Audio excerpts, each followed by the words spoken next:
It wrecked everybody. Not me. Not my f***ing overpriced debit straddle. That won. So, whatever. Get Kenny. That thing's a monster. It's unkillable. Well, what a awesome and fun week. I think as far as the quant predictions go, I win, right? But even though I was also wrong, I was closest. But at what cost? It wasn't worth it. Believe me. It's not a feel good win. We all lose.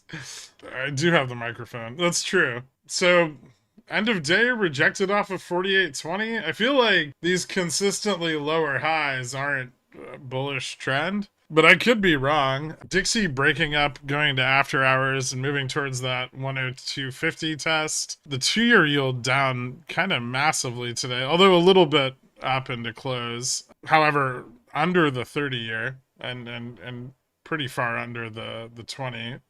I would say that the 10 too is what really matters there, though. And this 3-6, the 3 and the 6 to the 10 are still very, very inverted. GME continued to drop off today, still below delta neutral. It seems like short confidence is building on the mid and small caps.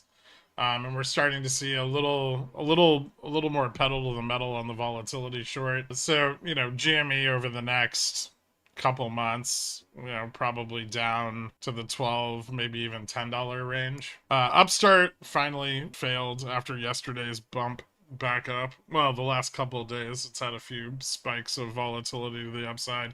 Although I think most of the 35 calls have finally fallen off, and the dip buyers have backed off here a little. Nvidia continuing to fall will help ease liquidity conditions here and could help this push back down below 27. Although this period of time will probably take longer. So the downside from here on out might be a little slower than the initial drop, right? This is where the big money was to be made. This isn't bad. It's okay for selling theta, but it might take a while to continue bleeding off, especially if it's starting to get more illiquid, which is not something I feel like checking right now.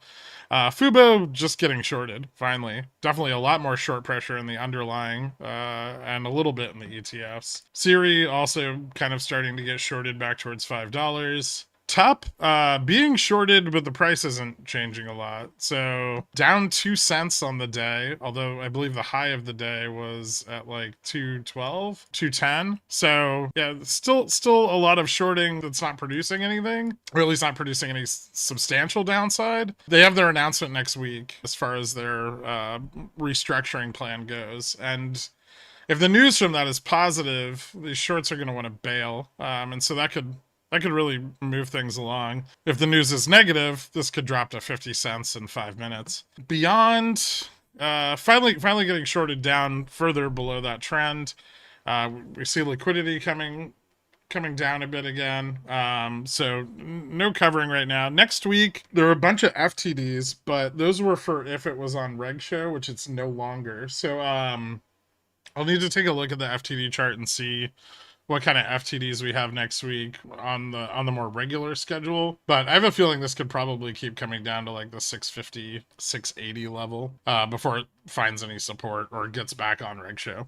Broad commodities up a little bit today. Dollar up a tiny bit, but yields down. Correlation on the 3 and 1 month actually started to turn around a little bit today. That's encouraging, especially that it's turning around near the prior lows that we saw back in July.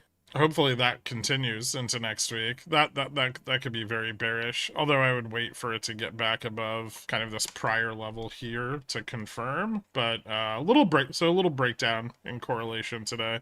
That doesn't mean that we can't see another pump Monday. Obviously, there's still some range there that we haven't seen yet. At least on the 1 month. The 3 month, not so much. Carry trade actually falling off a bit today. USD JPY, so dollar down against the yen. We're seeing the top end of the curve get kind of blown out here, although volatility is remaining, forward returns on volatility are remaining fairly similar to what we saw yesterday. That's kind of curious. What prompted that?